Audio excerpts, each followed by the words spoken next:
నమస్కారం అండి. ఇది ఒక Insta message question and I'm trying to answer. అమ్మ, మా భార్య నాకు రెస్పెక్ట్ లేకుండా మాట్లాడుతుంది, రెస్పెక్ట్ లేకుండా బిహేవ్ చేస్తుంది.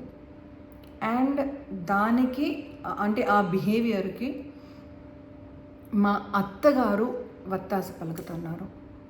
కాబట్టి నాకు డివోర్స్ తప్ప వేరే దారి లేదు. నాకు ఎలాగైనా హెల్ప్ చేయరా? This is one among the messages I have got in my Insta. చాలామంది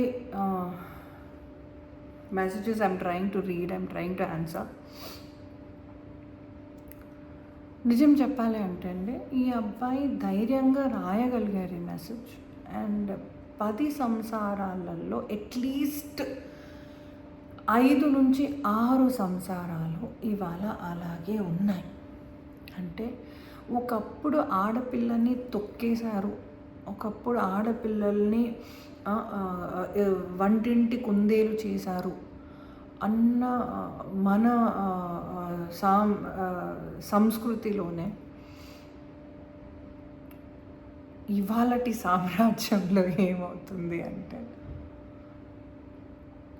అమ్మ మగవాడిని అని నన్ను నెత్తి మీద పెట్టుకొని చూసే అవసరం లేదు, కానీ ఒక మనిషికి ఇచ్చే వాల్యూ కూడా ఇవ్వకపోతే, నోటికి ఎంత వస్తే అంత నలుగురి ముందు నన్ను అంటుంటే నాకు ఎలాగో ఉంది. అండ్ చాలాసార్లు ఈ మెసేజెస్ పెట్టిన వాళ్ళు అండ్ ఈ కేసెస్ నేను చూసినప్పుడు పేరెంటల్ కౌన్సిలింగ్ అండ్ ఫ్యామిలీ కౌన్సిలింగ్స్లో అదేంటో కర్మగాలి ఇలా చెప్పే వాళ్ళంతా డబుల్ PhD హోల్డర్స్. అండ్ ఇంకా బాధాకరమైన విషయం ఏమంటే వాళ్ళు స్కూల్లో ప్రిన్సిపల్ బిడ్డలు అండ్ అంటే సరస్వతి పుత్రుల బిడ్డలు వీళ్ళంతా. యూనో, అంటే బిహేవియరే ఎవ్రీథింగ్ ప్రప్రథమంగా చూసి పెరిగిన బిడ్డలు వీళ్ళు యాక్చువల్లీ. నా డివోర్స్ అంటూ మొదలు పెడితే ఎన్నిసార్లు డివోర్స్ తీసుకోవాలి అన్నది ఒక క్వశ్చన్. ఇంతకీ డివోర్స్ ఎందుకు తీసుకుంటున్నాం అన్నది కూడా ఆ అమ్మాయిలకు అర్థమవుతుందని నేను అనుకోవట్లేదు. ఎందుకంటేనండి, ఒక బిడ్డ తప్పు చేస్తే తల్లి ఇది తప్పు నానా అని చెప్పడం ఎంత కరెక్టో, ఇది తప్పు నానా అని చెప్పకపోగా నువ్వేం తప్పు చేసినావు అంటూ ఉప్పు కారం వేసే పేరెంట్స్ ఉన్నంత వరకు there is no way story going to change.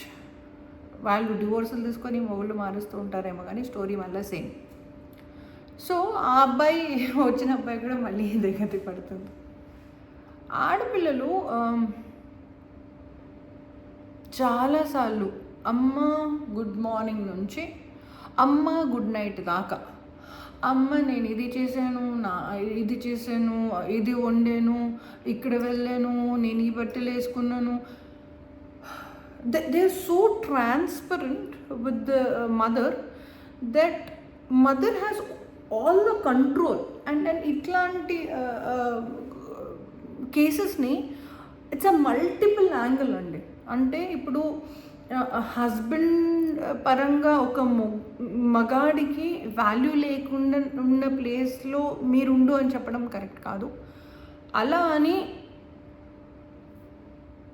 వాళ్ళేమన్నా అనుకొని మీరు పట్టించుకోకండి అని చెప్పడం కరెక్ట్ కాదు. అట్ ద సేమ్ టైం బిడ్డ సంసారంలో ఏమవుతుందో అసలు చూసుకునే అవసరం లేదు, పొద్దునంతా కిట్టీలు తిరుగు, రాత్రంతా క్లబ్బులు పబ్బులు తిరుగు అని తల్లిదండ్రులకు చెప్పడం అది కూడా కరెక్ట్ కాదు. సో ఇందులో ప్రతి ఒక్కరూ వాళ్ళ బిహేవియర్ని స్క్రూటనైజ్ చేసుకుంటే తప్ప ఈ కేస్ని we cannot solve it at all.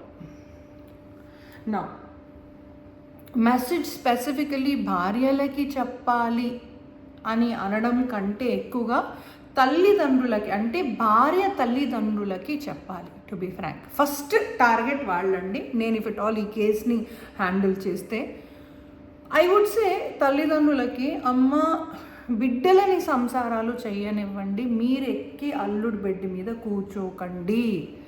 I been telling this statement, ఇంత పచ్చిగా చెప్పాల్సి వస్తుంది.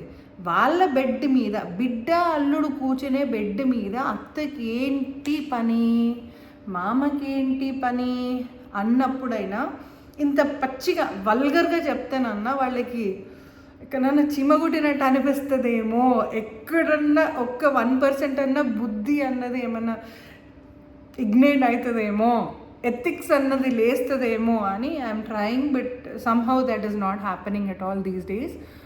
అవసరం కంటే ఎక్కువ ఆడపిల్లల్ని ఎంకరేజ్ చేసి వాళ్ళ సంసారాల నాశనానికి నాంది పలకడం ఒక తల్లిదండ్రులుగా మీకు భావ్యం కాదు.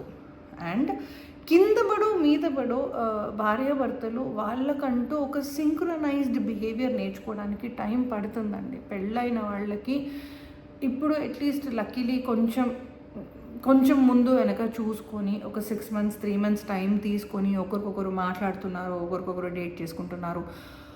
And how much are they going in to the dating, ఇది మన టాపిక్ కాదు ఇప్పుడు, but they do know each other కాబట్టి కొంచెం బెటర్. కానీ ఎంత తెలిసినా లవర్ ఉన్నప్పుడు బాయ్ ఒకలాగా ఉంటాడు, హస్బెండ్ అయ్యాక బాయ్ ఒకలాగా ఉంటాడు. ఇది బిడ్డకి ఎక్స్ప్లెయిన్ చేయకుండా, అదేంటే నువ్వు అప్పుడు డేటింగ్ అన్నావు, ఆ పిల్లగాడు నిన్ను చాలా బాగా చూసుకుంటాడు అన్నావు, ఇప్పుడేమో గట్టిగా మాట్లాడుతున్నాడు అన్నావు అంటే, ఇంతకు ముందు లవర్లాగా కనిపించినప్పుడు అండి ఆ అమ్మాయి డ్రెస్ ఏది వేసుకున్నా కూడా ఎంత చక్కగా ఉందో అని అనిపిస్తుందండి. ఓకే, ఎందుకంటే బిల్లు మీరు కట్టారండి యాజ్ పేరెంట్స్.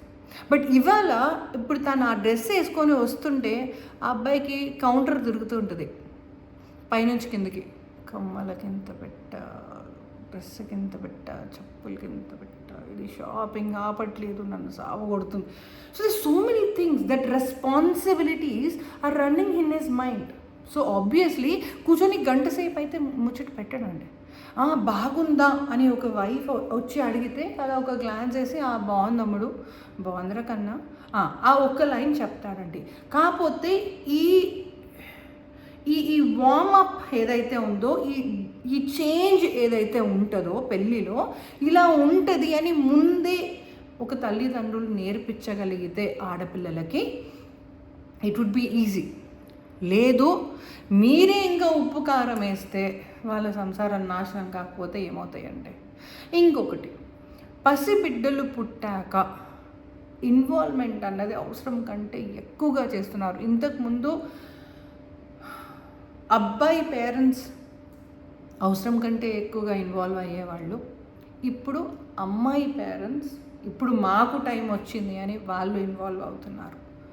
ప్రాబ్లం ఏంటంటేనండి, ఎండ్ ఆఫ్ ద డే ఇండియాలో ఒక ఆడపిల్ల తను ఫస్ట్ ర్యాంక్ రావచ్చు, క్లాస్ ఫెయిల్ కావచ్చు, పెళ్ళి అయిపోయింది అంటే she belongs to that family, కొత్త ఫ్యామిలీ.